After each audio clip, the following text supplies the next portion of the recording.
This Monday on BBC One, Happy Birthday, Dear Ma'am. An affectionate portrait of Her Majesty the Queen from childhood to today.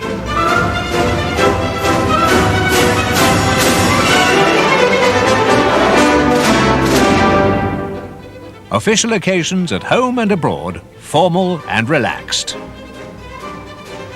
Happy Birthday, Dear Ma'am, on Monday at 7:35 on BBC One.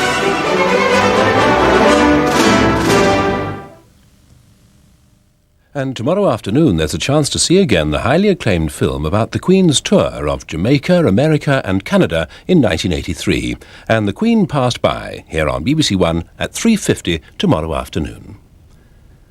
Well, back to this evening now, and in 15 minutes there's a new partner for Christine in Cagney and Lacey. That's after the news and sport at 9:25.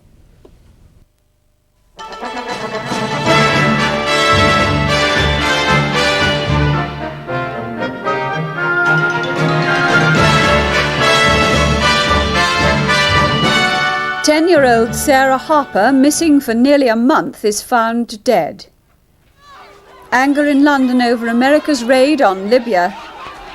The death toll, say the Libyans, was 37. A murder hunt has been launched tonight after the discovery of the body of 10-year-old Sarah Harper in the River Trent at Wilford in Nottingham. The spot is 70 miles from her home at Morley near Leeds, from where she disappeared over 3 weeks ago. The cause of death is not yet known. Linda Lewis reports. 10-year-old Sarah disappeared just before Easter. She'd been to buy a loaf of bread from a corner shop a few doors away from her home in Morley near Leeds and never returned. Hundreds of volunteers joined police in the hunt for her and her abductor. Frogmen were brought in to drag ponds and canals. At 9 o'clock this morning, Sarah's body was found 70 miles away in the River Trent at Nottingham. A post-mortem was immediately carried out, though at this stage it's not known how she met her death.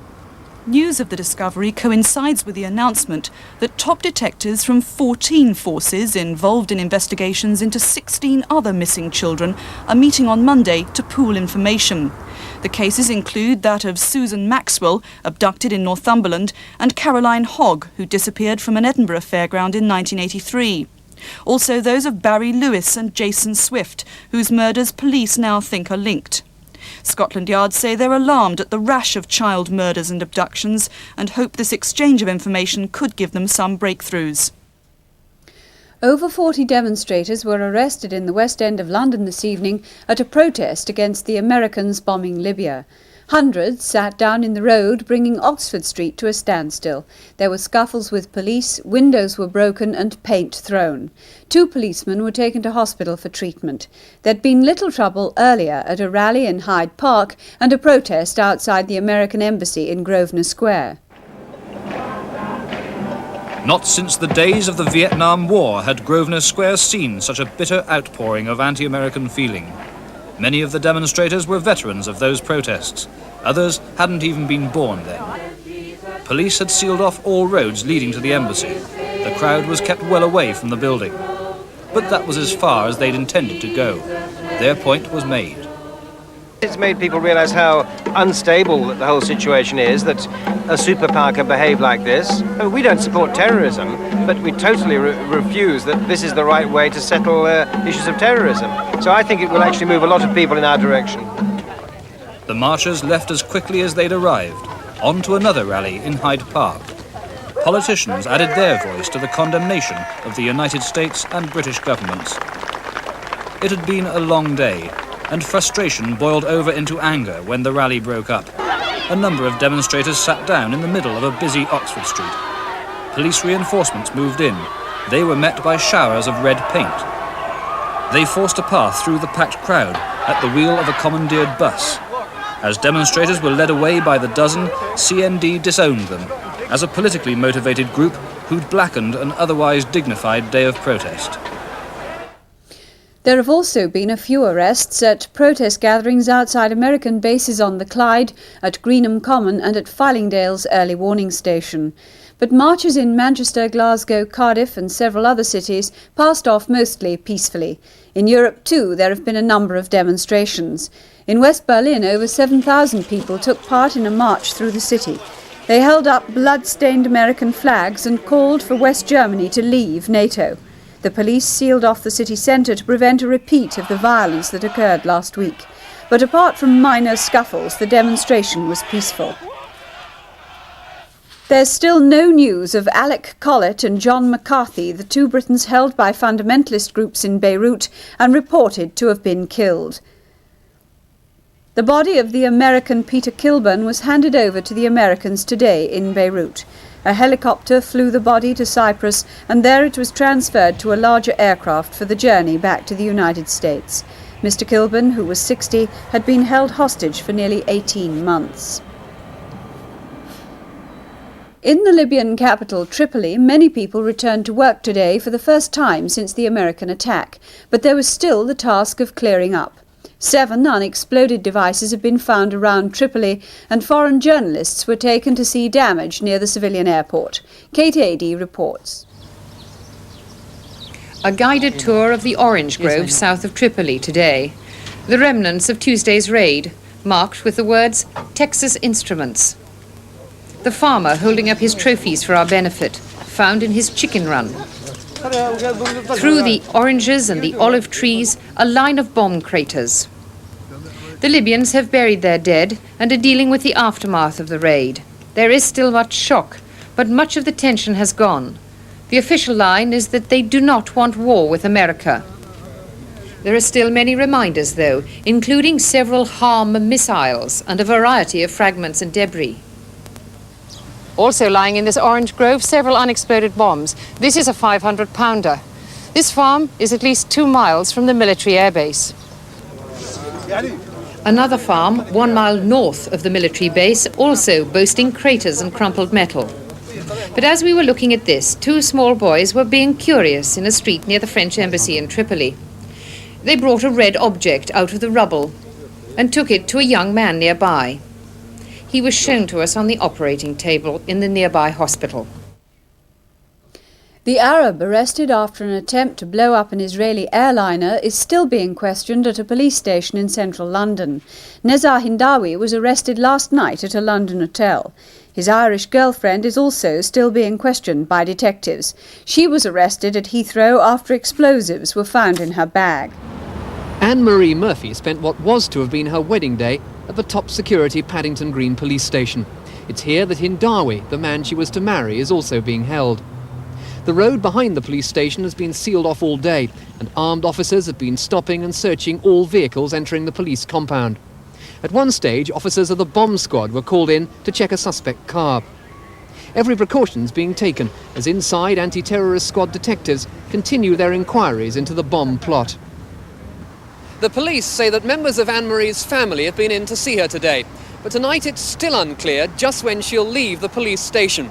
When she does, it's thought unlikely that she'll return immediately to Dublin.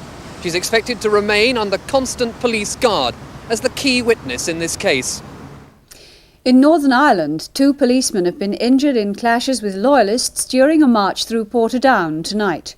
Stones were thrown at a police station and the RUC fired warning shots into the air to protect themselves as loyalists handed in a petition calling for a judicial inquiry into the death of Keith White, the first Protestant to be killed by a plastic bullet. The parade began peacefully enough, even though the independent Orangemen had planned deliberately to march during a tense time in Portadown. The marchers went through the town centre, past the spot where 20-year-old Keith White was hit by a plastic bullet on Easter Monday. A policeman fired warning shots in the air when trapped by a group of youths, before the parade walked past Portadown police station. Angry Orangemen thumped and kicked the lookout post outside the station, while a delegation handed in a letter calling for a judicial inquiry into the death of the first Protestant killed by a plastic bullet. At one point, a breakaway gang tried to set fire to a supermarket, and when bottles and stones were hurled at the police station, our cameraman was prevented from filming more.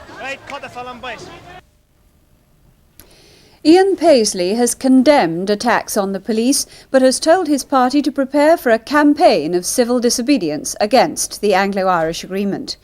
Mr Paisley welcomed Mrs Thatcher's offer to talk to unionists, but said the protests had to be stepped up. When you're in the ring and your opponent wobbles, You don't draw back and say, let him get his breath. You hammer him. You go for him with all you've got. We need to go for Maggie Thatcher now with all we have got, as far as the democratic process is concerned. And now sport. While the battle at the top of the Football League continues, the cricket season got underway, and in Sheffield, the world snooker champion is in trouble. Here's Michael Peshat.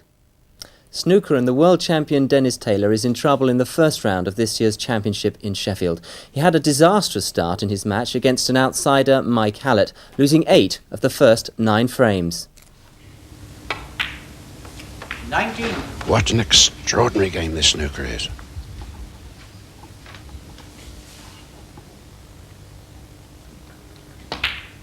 Hallett takes the frame, and the world champion now trails 8 frames to 1. But when play restarted this evening, Taylor began to fight back. Close. 33, Dennis Taylor, and the frame. Dennis Taylor. And the latest score in the match, Hallett is leading by 8 frames to 5. Liverpool began the day at the top of the Football League on goal difference. Highlights of the matches involving their rivals Everton and West Ham are on Match of the Day later tonight. We'll be giving the full results after seeing how Liverpool got on against West Bromwich Albion, who are already relegated. Steve Lee reports from the Hawthorns. Liverpool's invincibility never looked in doubt early on. Jan Molby prizes open the home defence, but Ian Rush is denied by the advancing Naylor.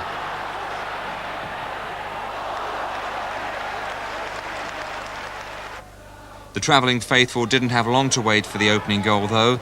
Ronnie Whelan supplies the pass, Barry Cowdrell makes a hash of it, and Dalglish rarely misses from here.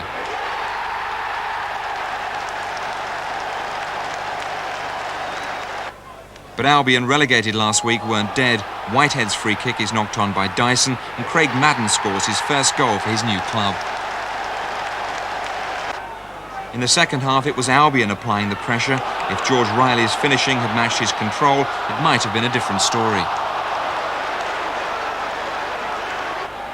But Liverpool weren't to be denied the 3 points. Nicol centres and Ian Rush nips in for the winner. So Liverpool still on top, but Everton breathing down their necks. It ended Albion 1, Liverpool 2. Graham Sharp's second half goal against Ipswich has kept Everton just behind their Merseyside rivals on goal difference. Manchester United and Chelsea both drew today, while West Ham's 2-0 win at Watford still gives them hope for the Championship. Danny Wallace's goal for Southampton helped send Birmingham City back into Division 2 after only a year in the top division. A goal by Dale Gordon gave Norwich a draw against Stoke and the points they needed to become Division 2 champions. The Portsmouth bid for promotion is back on course after a 3-1 win over Grimsby. Wimbledon and Charlton, with games in hand, both drew. Reading manager Ian Branfoot saw his side take the third division championship after a goalless draw at Darlington. In the Scottish Premier Division, Dundee United's chances of lifting the title look even slimmer after their draw against Clydebank. Hearts play Aberdeen tomorrow and are still 2 points clear. Celtic beat Hibernian 2-0. Spectators at Twickenham were treated to some exciting rugby union when a team of the Five Nations played an overseas 15. The overseas side of Australians, New Zealanders and South Africans ran in 6 tries to win by 32 points to 13. The overseas side in black dominated through their massive forwards, and their backs responded with adventurous play. Herbert all the way, what a pass out there to Toynman. Now it's du Plessis. This is a brilliant run. Du Plessis, the Springbok, going for the corner. Cutting inside. Can he get the ball down? The arms are raised. The try is given. And that is one of the most spectacular tries I think that Twickenham has ever seen. Just a day after England's cricketers returned from their disastrous tour of the West Indies, the domestic season got underway this morning. There were just 2 matches, one between Oxford University and Somerset and the other at Fenners, where on a chilly April morning, Cambridge University bowled the first ball of the season to Leicestershire. It was at least a one-sweater day, but despite the cold and the threat of rain, the first ball of the season was bowled dead on time at Leicestershire opener Ian Butcher. The hardy souls who come to watch Cambridge have grown used to seeing their side beaten out of sight, and Leicestershire began well. There's talk of removing both Cambridge and Oxford from the first-class fixture list and replacing them with a combined Universities 11. When the chance of a wicket came Cambridge's way, cold fingers let them down, Butcher nearly edging himself out. But with the score on 63, Scott took his first wicket, Russell Cobb out for 30. English cricketers had something to celebrate after a long, bleak winter watching the England Test team floundering in the West Indies. And at the close of play, Cambridge could be well pleased. Leicester were 254 for 9. Jan. We're just getting reports of a major explosion in a block of council flats at Newport in Gwent. The blast happened on the town's Ringland estate and 5 flats are involved. The police say some people have been injured. That's the news and sport tonight from Michael and me. Good night.